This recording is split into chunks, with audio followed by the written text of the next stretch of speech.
facture, les deux yeux fermés bien durs.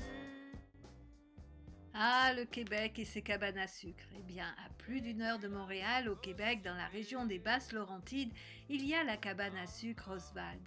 C'est la saison des sucres, la saison du sirop d'érable avec toutes ses variétés. C'est le produit naturel par excellence, qui fait partie intégrante de la culture québécoise. Nous, de ceux de qui on l'a acheté, ça faisait 17 ans qu'ils l'avaient.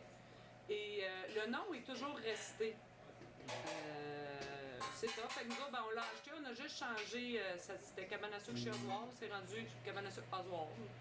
Puis en achetant, ben, c'est ça, on a récupéré des terres du grand-père de mon conjoint.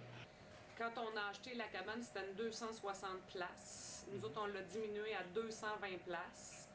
Et j'ai des heures de souper fixes. J'ai comme 2 heures pour le dîner, soit 11 heures ou 1 heure et quart. Puis le souper, j'ai 5 heures et 7 heures et quart. Fait que les gens ont le temps de manger. Ils sont pas pressés, je ne les pousse pas.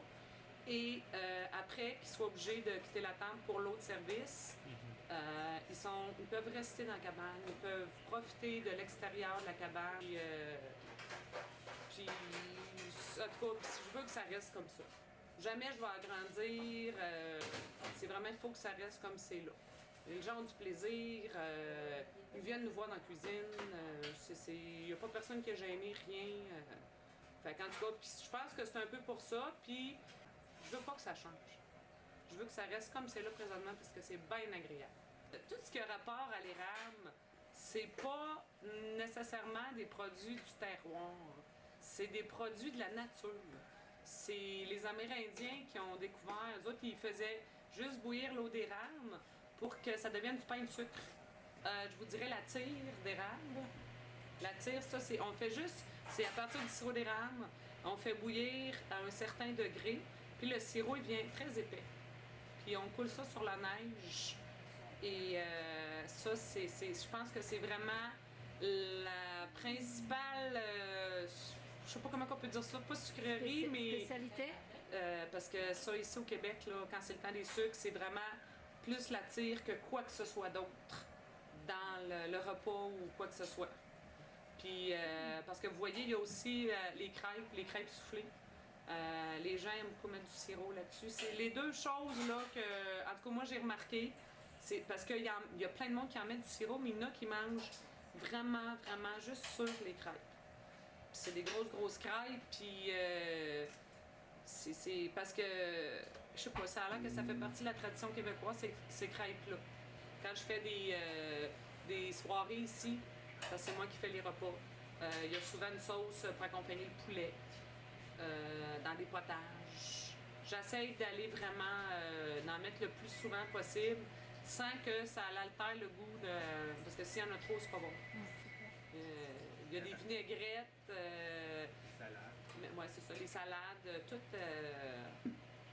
Ça peut aller à toutes les utilisations, que ce soit pour de l'entrée jusqu'au dessert. C'est les fameuses boulettes qui est une, semble-t-il, des spécialités de la cabane. C'est porc haché, jambon haché, cuit dans une sauce à l'érable. Sirop d'érable dans la soupe au pois. Les oreilles de Chris, c'est sur un porc, sur le dos du porc. Il enlève, ça a 3 couches de peau. Il enlève les 2 premières et sur la 3e couche de peau. Ça, c'est sa hot dog. Oui, OK. Fèves volards. Oui, ça, c'est des fèves volards. Fèves volards, c'est des haricots rouges? Oui, ben ils sont blancs. Ketchup, cassonade, glace, petit sirop, notre traditionnel jambon, la toupie. Les omelettes, c'est des œufs, ils appellent ça des œufs liquides. On fait chauffer le sirop, on fait bouillir le sirop. On casse des œufs, on crève le jaune avec une grande fourchette, puis on fait juste cuire dans le sirop chaud.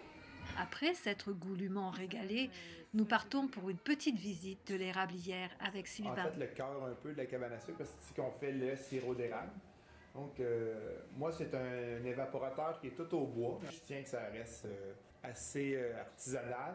Je pense que le goût est meilleur. Il y a un goût un peu différent d'une cabane à sucre à l'autre, du sirop d'érable, la personne qui le fait, la façon qu'on le fait. Au bois, quand on ouvre la porte qu'on mette du bois dans l'évaporateur, il y a de la braise, il y a l'odeur de la braise, il y a des spores qui rentrent en contact avec le sirop d'érable. Ça donne un petit goût particulier. Si j'ai un thermomètre, quand le sirop d'érable atteint la chaleur il atteint 104 degrés, on utilise beaucoup le Fahrenheit à cause de l'échelle qui est plus précise. C'est important d'être précis aussi. On est en Fahrenheit et au dixième de degré aussi. Parce qu'un sirop qui ne serait pas terminé, il risque de fermenter. Puis un sirop trop fort, ça fait des cristaux de sucre dans le fond. On est mieux avoir des cristaux de sucre que du fermenté. La grande panne en arrière, elle a des rayons. Des rayons d'à peu près 20 cm dans le feu en dessous. Le feu est à l'avant de l'évaporateur et la flamme passe à travers les rayons pour réchauffer l'eau. Puis à mesure qu'elle se concentre, c'est une question, il n'y a pas d'angle, il n'y a pas rien. À mesure que l'eau se concentre, elle va se retrouver à l'avant de l'évaporateur. C'est de la physique, c'est uniquement une question de physique. Le sirop, il tolère plus la chaleur que l'eau d'érable, que l'eau tout court, fait qu'il se retrouve à l'endroit le plus chaud. Ça réchauffe, ça se fait en continu jusqu'à temps qu'on a un niveau, un jour, à un moment donné, on arrête, on se dit là, on est rendu, il nous reste peu d'eau, on arrête de faire du feu. Puis là, ça descend, la chaleur descend tranquillement, on finit de bouillir. Ça se fait toujours en continu, on peut bouillir 5-6 heures par jour. À mesure, le sirop, ça se fait, on coule à peu près 10-15 litres à la fois. On appelle ça couler, on fait le sirop. C'est pas nous autres qui décident, c'est la nature. Fait qu'il s'est mis à faire chaud. Dès que le mercure passe en haut de zéro, les érables, eux autres, ils commencent à se préparer pour le printemps. Fait que la sève monte pour alimenter les bourgeons. La sève monte et redescend. Le sucre monte pour aller développer les bourgeons. Puis nous autres, on récupère le sucre à ce moment-là quand il monte. Alors là, il fait froid. L'eau, présentement, on la traite à l'antre, elle a 4 degrés, 2, 3, 4 degrés. La nuit, si on a beaucoup d'eau la veille, il n'avait pas assez, on n'a pas bouilli, la nuit, il gèle. Fait que, donc, l'eau est comme dans le frigidaire. Elle se conserve très, très bien. Quand on a de l'eau extrêmement froide, ça fait du sirop clair. C'est des bactéries, en fait, qui attaquent à l'intérieur, qui attaquent le sucre. Il y a les différents sucres qui attaquent. C'est un des sucres à l'intérieur qui fait qu'il se colore. Mais c'est les bactéries qui viennent de l'arbre, c'est des spores qui viennent de l'arbre, c'est un mélange. Ici, il y a la température, il doit y avoir 104 degrés, mais il est testé. Il doit y avoir 66 Brix, la densité. On a un densimètre, il est plein de sucre, il a servi hier. C'est un densimètre. Il doit flotter dans le sirop, il ne doit pas aller dans le fond. Il y a un mercure à l'intérieur de mon densimètre il doit être égal au sirop d'érable. Ça veut dire qu'il y a 66 Brix. Qu'il soit extrêmement clair, il y a toujours le même taux de sucre à l'intérieur du sirop. Quand on a de l'eau à 18 degrés, le sirop va être foncé à ce moment-là. Il va être goûteux, il va être fort. Il y a début de saison qui fait très froid comme là. Oui. Le sirop, l'eau se conserve bien dans les tubes. Donc là, ça va nous faire du sirop pâle et moins goûteux. Ça va faire du sirop très doux. Plus ça avance dans la saison, plus le sirop va foncer et plus il va être fort aussi en goût. Mais même du sirop très fort qui pique la gorge, là, c'est du sirop pareil. Il est utilisé pour faire de la transformation, comme les petites saucisses, les boulettes dans le sirop. Ici, c'est de l'érable à sucre, il y a de l'érable rouge, que le sirop est un peu plus pâle, je pense. Ici, c'est vraiment de l'érable à sucre au complet qu'on a. Ici, c'est la section qu'on appelle le réduit. En fait, c'est l'eau, c'est un surnom qu'on a donné. Ça se boit comme un café. C'est sucré. Et on a commencé à mettre de la chaux dans les érablières. C'est un produit brut quand même. C'est pour contrer les pluies acides qui arrivent des villes, en fait. De la pollution qui arrive, de la pollution industrielle. Dans les années 80, il y a eu beaucoup de dépérissement, surtout dans la région ici, suite aux pluies acides. Aujourd'hui, c'est moins grave, mais ils sont aperçus que l'ajout de chaux dans les érablières, on avait une meilleure croissance des érables. Parce que l'érable est habitué de vivre dans son milieu. Les feuilles en décomposition au sol, ça fait il y a énormément de feuilles au sol. Le milieu où vit l'érable, aujourd'hui, c'est notre milieu qu'on développe nous autres mêmes avec nos villes et nos développements et nos industries. Nos usines. L'érable, elle s'adapte elle doit s'adapter. Le sirop d'érable, là, ici, quand on fait le sirop d'érable, c'est l'eau d'érable qui arrive simplement des tubes qu'on accumule. Quand on a ça, on commence à faire le sirop. Il n'y a absolument rien dans le sirop qu'on ajoute. Là. C'est juste, on le bout jusqu'à temps on bout l'eau jusqu'à temps qu'on atteigne la concentration de 66 briques, dans le fond. Quand on a la concentration, ça devient du sirop. Ensuite, on fait la tire avec le sirop d'érable. Sans jamais ajouter aucun produit, aucun autre sucre. On fait la tire, on fait le beurre d'érable, on fait les pains de sucre, on fait les bonbons, on fait les bonbons clairs. C'est toujours pur, c'est toujours juste du sirop, c'est juste des cuissons différentes, de plus en plus élevées, pour le concentrer de plus en plus. Et puis il y a aussi des manipulations. Pour faire le beurre, il doit être cuit, il doit être refroidi à une certaine température, et puis là, il est baratté. On baratte le sucre jusqu'à temps qu'il devienne comme le beurre d'érable, qu'il devienne une texture crémeuse qu'on peut étendre sur nos rôtis. Ce qu'il y a en Europe, c'est excessivement cher. Et puis vous n'avez pas toutes les qualités de sirop d'érable. Vous avez habituellement juste du A ou du double A, du sirop extrêmement clair, peu goûteux. C'est dommage parce que c'est le goût de l'érable qui se perd. C'est la méthode de mes ancêtres où ils perçaient tous les arbres au vilebrequin.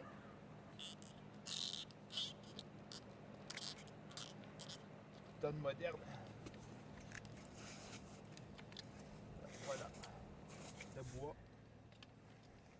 Un professionnel, c'est lui qui aurait fait ça des milliers de fois, là. Il l'aurait réussi comme faut du premier coup. Et puis, on plante.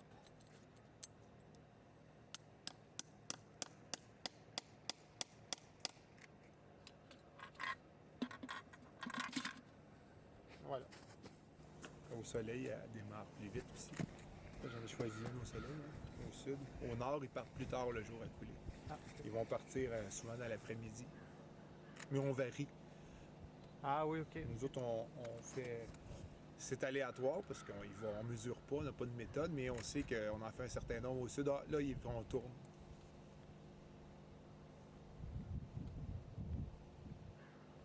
C'est la méthode moderne, à la perceuse électrique. C'est ce qu'on insère dans l'arbre, qui est beaucoup plus petit. C'est quoi, environ 5 mm, l'autre avait environ 10 mm. On l'insère, on met l'autre... Là, on met la chute, ce qu'on appelle la chute, qui s'en va vers le réseau de tube. Et puis, on donne des petits coups. Puis, normalement, on est relié au réseau de tube. On a des pinces. Ouais, c'est des pinces, OK. Ouais, voilà, on rentre. Et puis, voilà, notre réseau de tube. Donc, c'est prêt à être relié aux autres? Ouais. Oui, c'est ça. Ben, il serait relié normalement, là, quand on pose tous les tubes. Ensuite, on vient poser ce qu'on appelle, nous autres, les chutes. La chute, c'est cette partie-là. Je vais juste vous montrer comment on renouvelle occasionnellement. Occasionnellement, il y a des érables qui meurent, donc on va les enlever. Fait qu'il faut réaménager le réseau de tubes, mais les tubes, ils restent là. C'est bon une quinzaine d'années, les tubes. Ah oui? Oui. Sont faites pour résister au soleil et aux intempéries. À fin avril, le réseau, admettons qu'il est comme ça, le réseau. On vient, on arrache notre chalumeau, et puis on va récupérer le petit bout qu'on va laver, qu'on va laisser tremper pour enlever les résidus de sucre, et puis les bactéries qui ont pu s'accumuler. On va enlever ça, et on va reboucher notre chalumeau. Ça va rester de même tout l'été. À l'automne, on va revenir l'ouvrir, puis on va laisser couler l'eau qui était restée dans les tubes pour désinfecter. C'était là le côté de l'alcool? Oui, ça c'est le côté où on laisse... Moi, avant de les débrancher ce printemps, je vais toutes les laisser se remplir. On récoltera plus d'eau, mais je vais les laisser se remplir. Et durant l'été, la chaleur, l'eau d'érable va fermenter, ça va faire de l'alcool. Et puis ça va désinfecter les tubes. Ça arrive à On manufacture, se fait les deux yeux fermés ben dur. un petit dessert. Après le dessert. Les culottes pas si pires. En retard, ça dit que ça fait des flat. Que le char ne pas. Ça prend tout pour entrer. Ça carte de punch dans la claque. On va du bout, Zab! Une demi-heure d'après-midi, à manger des chips.